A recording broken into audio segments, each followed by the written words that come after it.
Hey everyone, this is Carbonite, and today I'm going to be bringing you my Avangarda deck profile.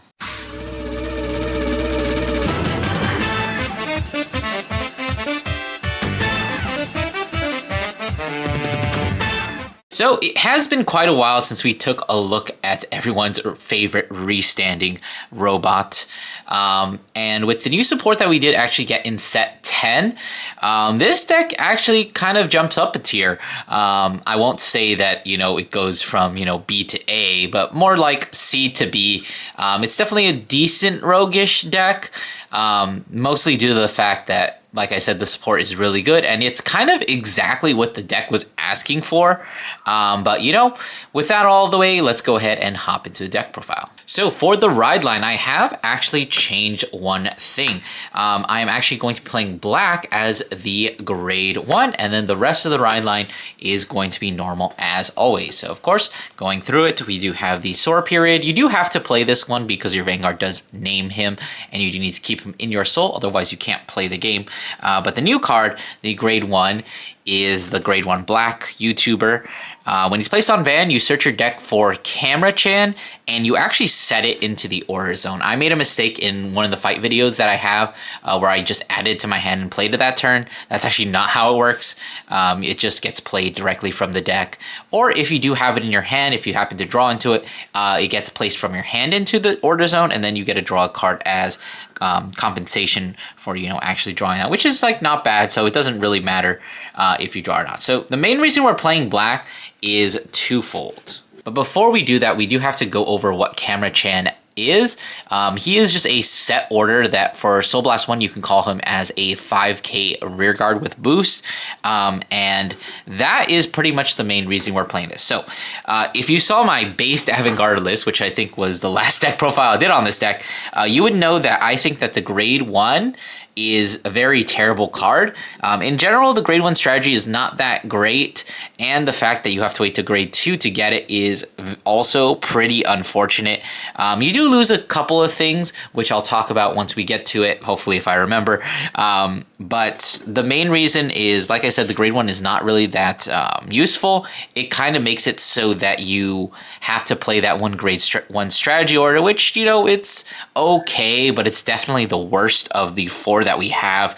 But the main reason we do this is because Camera Chan gives us a Soul Blast outlet. Now, one of Avantgarda's biggest problems is that all of your pieces will get stuck in the soul, and you actually don't have any way in the main deck to actually, soul blast them out, to get them out of there. You can get your strategy stuck in there, and then you're trying to get them back, but oops, there's none in the drop because they're all in your soul. Or maybe you're in a situation where you want to Richter again, but oops, your Richter is stuck in your soul and you have no way to search it. So just having Camera Chan as another soul blast outlet is the main purpose of him. He does also serve very well in the early game. If you don't see a Hannah Hathaway, you can just call him out behind your Vanguard. You can swing your Vanguard for 15, or if you have a rear guard, you can go 15 and then 20 with the Hannah Hathaway behind your Vanguard. But a lot of good benefits to this. There is one minor downside to playing this, but for the most part, I do really like this build specifically. Then of course the grade 2 one is written over by Avangarda. Search a grade 2 set order. We have a new one, which is our typical search target, excuse me. And then of course Avangarda has one skill, the act. If you have Soul appear in your soul, you put a strategy from your order zone into the soul to draw a card. He gets 5k, and then the additional skill that if his attack hits, or if you persona around, you can CB1 discard a card to restand him with drive -1. Of course, typical Avangarda stuff. So moving on into the main deck, of course, we do have to play the 3 persona ride. Very searchable in this deck through one specific card, although you can't really search it too effectively, but you do want to have it, obviously. I don't know why I'm explaining Persona Ride. It's very important. Like your skill, in order to restand, you do need Persona Ride. And then for my other grade 3, I'm actually only playing 2 Richter. I do see a lot of lists playing 3, which I think is fine. You can definitely get away with playing 3. Personally, like I said, both of these are technically searchable, and we do have other ways of pulling them out of the deck. But I'm specifically playing a card that lets you recycle them, which is why I feel more comfortable, playing them at lower quantities. Especially the fact that Richter is a rewrite. So effectively what you can do is, say you go to turn 4, you Richter them and they still don't die. You go turn 5, he's stuck in the soul. You can go Camera Chan, Soul Blast out the Richter, call the Camera Chan, and then just add this Richter back and then bind your Vanguard, and you just do your whole rewrite again. But yeah, I'm comfortable playing 2. Sometimes you don't see it, but I would say most of the time I play this deck, you do actually see it. And even if you don't, you can get away with like having 1 Persona Ride turn.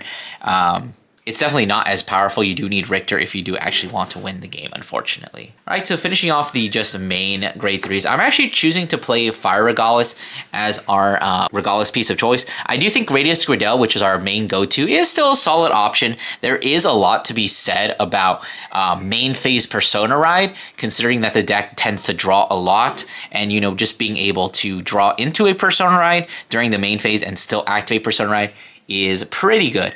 And now that the deck is much less reliant on Habitable Zone to actually play the 2 orders, you can actually get away with playing the Gradius Gradel. I just personally like Fire Regalis, which is, remove it from the game from the drop zone in order to just call something. The fact that there's a lot of good pieces to call with this and nothing is really restricted. There's like 1 card that's restricted from hand. Makes this just a good card. But the one thing you do have to consider with Fire Regalis is that there's a lot of sequencing when you want to proc this. Like, you have to take a look at your drop, you have to take a look at your soul, you have to consider, did I use the strategy order? Because you have some cards like Avangarda, which we'll talk about in a little bit, which do need you to use Avantgarda's skill. So basically, if you want to use this, I would recommend that you need to check for 2 things. Do you have a strategy order in your drop? And have you already used Avantgarda's skill? Which sometimes gets a little confusing. Usually Avangarda is a pretty straightforward deck, but with a lot of the new cards, things tend to get a little confusing, and there is a lot of sequencing that you can easily mess up. I know I mess it up all the time. Right, so instead of moving straight into the grade 3s, I thought I'd go ahead and take a moment to just talk about these strategies we're playing. So we are playing 4 strategies, 1 of the Deathwind and 1 of the Dusting, and then of course 2 of the Resilience. From what I've seen, a lot of lists tend to take 4 to 5 strategies as a pretty solid number, which I would have to agree. I've seen some lists going for 2-2 split with this. I don't really like that. Let me go ahead and just go over them really quickly. So Death Winds gives your Vanguard the skill that whenever it attacks, your front row units all get 5,000 power. So this is obviously the one that you want to stack onto Richter so that you can get a massive surge of power and end up with like 60k columns. Dusting does have the benefit of giving your Vanguard an extra 10k, but the main reason we would be playing Dusting is because it prevents your opponent from intercepting or using blitz orders, which in this format is actually a lot better than you would think. If you think about something like Virgila, they have 15k intercepts and they also have Defensing Roar. This also in most decks at least shuts down Elementaria, so you're kind of removing the option for an extra PG. And then our last one is just going to be the Resilience, the new card, the most custom card. When you put this into the soul, you give yourself 1 or 2 red texts, either that when your Vanguard attacks, if it's the first battle and it doesn't hit, you just search an Avangarda. So basically, if it doesn't hit, you get a search. If it does hit, you get a restand. So it gives your opponent kind of like a Hobson's choice between the 2. Then the other skill is one you use at turn 4. You give yourself the skill that when your Vanguard would be ridden over, it gets all of the trigger effects. So basically, after you use a Richter, you rewrite back into Avantgarda, and then the new Avantgarda gets all the trigger effects that Richter got. So while I will agree that Deathwinds is probably the most important order, I think that it's fine at 1. Sometimes it will go into damage zone, you'll feel really bruh. But I think that just like with Resilience doing a lot of the work, and then Dusting removing some defensive options is also pretty decent. One of the reasons why I probably wouldn't recommend going like a 2-2 split is because you do have something like Avangarda, which does need to search a a set order with a different name than the set orders that you put in. So if you already have this in circulation and then you put in your resilience for turn 3, like say you drew into this or you added it off a skill, now you don't really have any search target because you can't search a second resilience. So just having another card that is potentially searchable off the Aula Gigante is just pretty solid in my opinion. All right, so speaking of Aula Gigante, we're actually going to be playing 3 copies of her. Now let's go ahead and go over her skill. So when if you have Vanguard, whenever your Vanguard with Avantgarda attacks, so potentially up to 3 times per turn, she gets another 5k, so making her the best of the attackers, because if you think about it, she gets an extra 15, she gets another 15 from Death Winds, that's over a total of 30k. If you add the Persona Ride power, which you should be, onto her 10k base, that's a total of 40k power to her alone. So she's a 50k if you do your full Richter combo. But the main skill we have her for is when she's placed on rear, if you put a strategy into the Soul Blast 1, search your deck for a different strategy card from either your deck or drop and just add it to your hand. So like I said, this does definitely conflict with a couple of things, just because, you know, you can't search the same set order that you use that turn, which is why I do like the extra dusting. Putting her at 3 mainly because of space. You could definitely get away with 4 and then cut down on the other girl that we'll talk about in just a moment. So I did say that one of the problems that Avantgarda has is that, you know, you can't get your pieces out of the Soul. And you might think, oh, this card will let you get your cards out of the Soul. It really doesn't, because most of the time you're going to be soul blasting the strategy order that you put in, because it's also really important to get the strategies back into the drop, because as you can see from her, she can't search from soul, she can only search from drop. So if you want to be, say, search a set order that you used last turn, you would have to soul blast it out and add it. So just having the Camera Chan yet again to have more soul blast outlet is just very good. And on that note of soul blasting your cards out of the deck, I have seen some builds playing the Brontgate Tayfault, which I think is like a solid inclusion. It technically doesn't skill as high as, you know, the girls do. It only gets 5k because your Vanguard is not a monster. But, you know, just the extra searching, pretty much the same reason we are playing Fire Regalis, because you do have a lot of pieces that you want to see in this deck. I would definitely consider a solid option, but my main problem with that is you don't really get a lot of soul until turn 5, because you basically get all of your soul on turn 4 when you go for a full Richter combo. There's just a lot of little conflicting things. You could definitely get away with playing it, but personally I don't really want to try it out. Maybe I will in the future, but for now I'm just going with this build. All right, so speaking of, you know, attacking girls, we have 3 copies of the Sabine. I opted for the 3-3 split. If you really wanted to, you could always go for 4-2, but I do definitely like Sabine, not just because of her artwork, which is gorgeous, especially in SR, but she has the same attack skill as Aula Gigante, where she gets 5k every time her Vanguard attacks, so she will also hit that 50k cap. But her main skill is that when she's either placed on rear or she's discarded by your Vanguard's ability, you know, to reride, you can EB3 and then choose a strategy order from your drop and add it to your hand. Like I said, this combos very well with the Camera Chan. So one of your turn 3 plays could definitely be tuck in the strategy, the resilience, and then soul blast out the resilience to call out the Camera Chan, and then call the Sabine, add back the resilience back to your hand. One of the other issues that this deck had is that it really didn't have any energy outlets, which is what I do really like Sabine for, because otherwise you're not really using any of your energy. But of course, this is the main reason you want to make sure that there is a strategy in your drop before you use Fire Regalis, just so that you don't call her and then not be able to use her skill. And then for our last outlet for energy, I am actually playing the One of Ace unit. This card is actually very solid, especially when you are playing the Camera Chan. So I don't think I've ever gone over this card in a deck profile. So when it's placed on rear, other than during the battle phase, it gets 5k, and then you can EB3 to check the top 3 cards of your deck, choose a card from among them, add it to your hand, just add it without revealing it. But if your order zone has 2 or more of any player's cards, you look at top 5 instead of 3. So this card, very solid with Camera Chan, because if you're playing just the normal Avantgarda ride line, when you ride up to 2, all you have is the grade 1 set order, and then you can play that turn, but you still only have 1 set order. What you do with this build, specifically with Camera Chan, allows you to have a set order in the order zone so that when you ride up to 2, assuming you can find one of these set orders, you can put it into the set order zone, and now you have 2 in order to use the skill to check top 5 instead of top 3. And like I said, this deck is very piece reliant. There's a lot of pieces that you need to find, but once you find them, you can recycle them. So it's just very solid. It goes with the deck very well. And I will note, even if you don't find a grade 2 set order, there is technically a way to put it into the order zone so that you can proc this.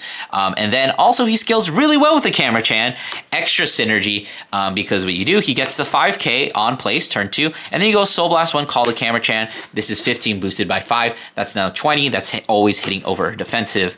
And we haven't even gone over the second part of the skill, which is that when he attacks Great Theory Vanguard, he gets an extra 5k, and then you can rest a set order, which, assuming you didn't use Camera Chan, can always be him, or any of the other set orders that are just still sitting in your order zone, because spoiler alert, this deck no longer has problems keeping its order zone full to give it the other 5k. So it's almost always really easy to do that, which makes this makes this scale much better than the monster Tayfault, and it gets really comparable to either of the ladies. It is just 5k less than them because they get 15k on a Richter turn, and he will only get plus 10 unless you do call him that turn, in which case he'll get the full 15, and he will scale up to the same 50 that these gals do, but otherwise he's still at 45, which is still a pretty nasty number. All right, so moving on into the grade 1s, and we do have to talk about the card that single-handedly fixes like 3 of the deck's biggest problems.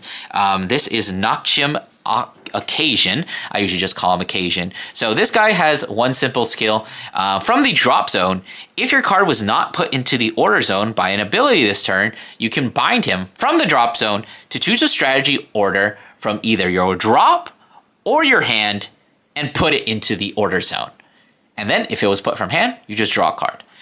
So I can only imagine the number of times I have said that the biggest problem with Avangarda is that it gets to turn 4. If it doesn't kill there is no backup plan, because you are going to run out of set orders and you are not going to be able to do anything. But this card literally fixes that. Like, the whole reason I made the last deck profile, the base list, is because you would run out of set orders. And lo and behold, set 10, we get a card that completely fixes that, which is just, you know, chef's kiss. Perfect. So there's actually a lot more to this card than initially meets the eye. So first, downsides. So this card can only be activated from drop. So if you draw into it, it's kind of bruh. But you know, most of the time, it's pretty much a cycle card. You see this in your opener, discard it for ride. Super easy, super simple. This card, also getting into the benefits. This card lets you discard your strategy orders. So you can get away. Before, in Avantgarda, you would see your strategy orders in the opener and you'd be like, man, I do technically need to keep this. I can't really afford to discard for ride. Now you can, because if you discard it, once you see an occasion, okay, that's in the drop zone. I don't have any way to get it back. Okay, occasion, get it back. This is great for the late game, which is the main application. Once you've gone through all of your set orders, you know, this resets them from the drop zone. Let's say you use your Death Winds and you have Resilient, just get the Death Winds back into the order zone, which I keep coming back to it, but this is another synergy with Camera Chan. Let's say you don't have any Soul Blast outlet. Well, with Camera Chan, you always have a Soul Blast outlet. You have an occasion in the drop. Death Winds is still in your soul. Soul Blast out Death Winds, call the Camera Chan, occasion, set the Death Winds. It's just so good to have access to a Soul Blast outlet at all times, at all phases during the game, and this is another one of the good reasons why. Another good benefit of this card is, and what I've been using it for a lot more, is that this is actually just a cycle. This actually has 0 grade restrictions. So if you go turn 2, you happen to have the Death Winds in your hand, and you're like, wow, I really wish this were any other card. Let me bind the occasion, set the Death Winds, and then I just get a draw a card as replacement. I'm setting up, I'm not losing any advantage because the card came out of my drop zone, and I drew a card to replace this one. cycling, seeing more pieces. That is the main thing I've actually been using Occasion for, and I definitely underestimated him for that. I feel like the first couple of occasions you see, you always want to be using them to actually just cycle the strategies from your hand into the order zone, setting them up. There are technically turns where you don't even play a set order because you're just using Occasion to turn it into a cycle, as opposed to what it is, which is a -1 from hand. And then basically like the first two, I use them to draw, and then the second two, which I probably see later in the game, are the recovery ones. So once I've gone through Richter, if they're still not dead, I'll use the Occasion to just like reset the strategy. Or if, like first example, I had to like PG early, and I did have to discard a strategy order because I needed to live. Okay, this guy bails you out and puts it back in there. But just so many good interactions, so many different ways to actually use this card. It's just like, I can't stop speaking the praises of this card. I will say there is one more negative, is that it does technically have anti-synergy with Camera-chan, and specifically in one way. So if you do see Occasion in your opener, and you discard it for Ride Line, you actually cannot use his skill that turn, because you're going to be riding into black, and black actually sets Camera-chan as an effect. Meaning that if you do have a set order in your hand, you can't actually use Occasion to set it on your first turn, which is a little unfortunate, but you know, it's one downside in a huge mountain of upsides, and like, it's fine. You saw in that one video I did actually cheat. I mentioned that you can't actually do that because this is by a card effect. I'm glad it does have that restriction. I wouldn't want this card to just become Moe Flash. But you know, with all of its restrictions, with all its two downsides, it is still a really good card. Right, so moving on into a bit more of the basic stuff, we of course are playing the Haneda Hathaway. Of course, he is just on play CB1 draw card, very solid. When he boosts, he's a 10k booster, and then if he's boosting the Vanguard, he gets to countercharge. Do note that there is a little bit of anti-synergy with Camera-chan here as well, which is that you only get the extra 2k if you put a strategy order into your order zone. So that's playing it or using Occasion to set it. And playing the black ride line doesn't guarantee you a set order on turn 2, so you do kind of have to mull for it or just draw into it. But you know, you're going to have one on turn 3 anyway, so the only thing you're really missing out is, you know, the refund of the skill, the counter charge, which does suck a little bit, and you know, the extra 2k doesn't really matter in the early game. But you know, it's just, I think that the benefits from Camera-chan definitely do outweigh the slight negatives, the counter synergy with Occasion and the slight counter synergy with Hathaway. All right, for my next grade 2, I am actually going to be playing 2 copies of the Asagi Milestone. He is a 13k, he gets 5k if your strategy card was put into the Soul turn, which pretty much is going to be always, as long as you hit turn 3.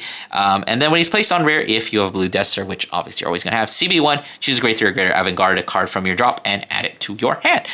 So this lets you get away with discarding Persona Rides. This allows you to get away with discarding your Richters. Just being able to have access to this means that you can just recycle them. Let's say you're in the early game, you have too many Persona Rides, you can always just discard them, because you know, if I draw into a milestone and I need the second Persona Ride, I can always just call it back. And then, you know, just add it back. And like we talked about, more synergy with Camera-chan. You get to turn 4. Oh, I don't have the second Richter. Okay, Camera-chan, Soul Blast out the Richter, call Milestone, add back the Richter. It's just very solid. And I feel like most of this deck profile has been talking about all the synergies with Camera-chan. And actually finishing up my grade 1 lineup, I'm actually just going to be playing 2 copies of the new card, Macy Distance, which I will say is definitely not as good as Occasion, which is why we're only playing her at 2. So when she's placed on rare from hand, so unfortunately counter synergy with the Fire Regalis. If you have Blue Death Star, so this is active on turn 2, you can't use it on turn 1 because obviously your Vanguard is no longer a Death Star since we're playing black. EB3, check the top 5, add either a strategy or a grade 3 card without Regalis piece, and add it to your hand. So, like I said, this deck doesn't really have anything to use energy on, so just having a energy outlet is kind of nice. Sometimes I just will call her and not even use that skill if I need the energy for something else, because it's a top 5, which is okay. But you know, it does tend to whiff a lot. But you know, using the energy you don't really care about most of the time. And then, you know, it's just another way to search out your Avantgardas and your strategies, because like I said, you don't guarantee a strategy on turn 2 anymore. So just having another little bit is pretty good. And then she has this other skill, which is kind of whatever. If you're on a blue Dester, you can Soul Blast one, choose a Battle Roid specifically with blue Dester, and grade equal to or less than your Vanguard. Call it, and then it retires at the end of turn. The retiring at end of turn really sucks because it would have been nice to just get like a free 5k intercept. Most of the time, this is just going to be calling back either Avangarda or your grade 2, just to make a little column. It's nice in a pinch to like have a okay column just out of nowhere, in case you are in a retire focused matchup and they just keep retiring your board. Having this card just allows you to create a free column. It's not the greatest column, but you know, it does in a pinch. But honestly, the best part of this second effect is really the Soul Blast one. Like, I think even in that that fight video, you saw me, I called her, I didn't use her skill, I Soul Blasted one, call nothing. Literally, I was just using her as, you know, a second camera chan, which is pretty much what she is. Like, yeah, there's a little bit of searching. I don't really think she's that good. If you wanted to cut this, I would 100% agree with you.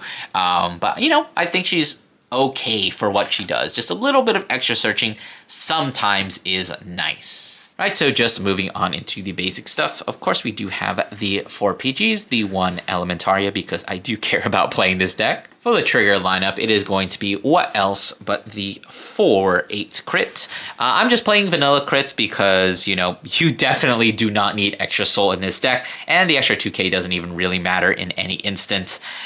So you might as well just have 5k bodies in case you do need to call them. For our 3 of, we are just going to be playing the front trigger. Do remember that your Vanguard gets all of the trigger effects that you hit. Obviously, being a Vanguard centric deck, we do want to max out on the crits, because if they PG your first swing, you can go crit all effects to Van. My Vanguard restands, now it has 2 damage, and then I'm going to re-ride, and my Vanguard still has 2 damage. And fronts are the same deal. You will be getting the exact same, you know, front row power even when you rewrite into your new Vanguard. And then of course, you know, your basic 4 heals, gotta play the best Bronze Gate heal. There is no exceptions. And then of course for our OT, you know, auto win button. If you hit this on a Richter turn, you just automatically win. That's just the rule that it says there. The text all it does is say that. I have actually looked up the ruling between this card and Resilience, and yes, it does work the way that you think. So I guess for our last little bit of the video, let's go over rulings. So to go over our Resilience ruling, let's go ahead and just go through what a full Richter turn looks like. So obviously you're going to start with a Persona Ride, drawing a card. You're going to go ahead and use the Avantgarda skill. You're going to be putting in Resilience, and you're going to be choosing the second effect. This is going to let you draw a card, and it gives you the skill that whenever your Vanguard gets ridden over, you do get the unit that gets placed gets to keep all of the effects from triggers, which is important to know. Then after that, we're going to go ahead and just bind our Richter in order to rewrite into the our base Avantgarda to rewrite into Richter, and then we're going to use Richter's skill to soul in the Death Winds. So now, not only will the Avantgarda that you rewrite into get all the trigger effects, but it will actually also get the effects that he gained from Death Winds. So obviously you're going to go ahead and swing your Vanguard. This first swing is going to be for 33 because you're under Persona. Death Winds gives front row another 5k, and then you get another 5k from the Avantgarda skill, putting something into soul. So let's say you are a god and your first check is over trigger. So obviously what you're going to be doing here is, you know, removing it, drawing a card, assign 100 million to something. You would probably do it onto one of your rear guards because your Vanguard is already threatening. So your Vanguard was at 33. It now gets doubled to 66. And then obviously this power is not really that big right now, but it still gets doubled. It is at 25, so it gets doubled to 50, and that's where it's going to be starting as base. So obviously, since you are under Persona Ride, you would counterblast 1, discard a card, and then just restand. Normally, your second attack is going to be at 38 without any triggers. If you get any triggers, it goes up to 48, or if you choose to boost, it's at 48. So then you would do your 1 drive check, and then you can just give all the effects to your Vanguard. So your Vanguard currently is at 66 or 71 if you hit the OT in this situation. What happens now is you go ahead and use the Richter skill to just discard 2 cards and you re-ride into the Avantgarda. Now, it gets placed with all the trigger effects. That does include Brontgate. So what happens here is Avantgarda gets placed. Due to Richter's skill, he gets another 10k. So he becomes 23. Now we apply the effects of resilience. So if I hit any triggers, like the heal trigger we saw, and I gave it all effects to Van, it loses the 10k from Death Winds because it wasn't on board there, but it gets the 10k from all the trigger effects. So what would happen here if, let's say you didn't hit any triggers, he would get his 10k power and then you apply the trigger effects. So the trigger effect that we got was the over trigger. So you do actually reapply the doubling trigger effect. So he goes from 23, double that, 46. He is now 46k base, and then under Persona Ride, 56, and then when he attacks again, he gets another 5k, so that would cap him out at 61. So in case this does ever happen to you, which it might, especially since you're drive checking 4 times, do note that that is how it works. You get placed, you get the power, and then you apply the over trigger effect again, because it gets the same effect. All right, that's going to do it for my Avantgarda deck profile. There was definitely a lot there because now with this new support, there is actually a lot to consider in terms of deck building and actually playing the deck. I always have fun playing Avantgarda, except the times where I pair into like meta decks and get super unlucky. But it's a really fun deck, and I don't think that this is necessarily the best version of the deck. I do think it's good. Like you literally just listened to me spout off all the reasons why there's so many synergies within this build. But, if you really are a hardcore Avantgarda plan, I would definitely say experiment with all the other builds. Try out the Tayfall. Try out just staying with, regular Avantgarda ride line. There's so many different things that you can do with this deck now. And I think just Occasion pulling all of them together just makes this deck so much fun to build and so much fun to play. I mean, who doesn't love restanding their Vanguard 3 times and then just swinging with really big power? It's just so good. But that's going to be it from me. Don't forget to also do 2 things: like, comment, subscribe, and I'll see you guys in the next one.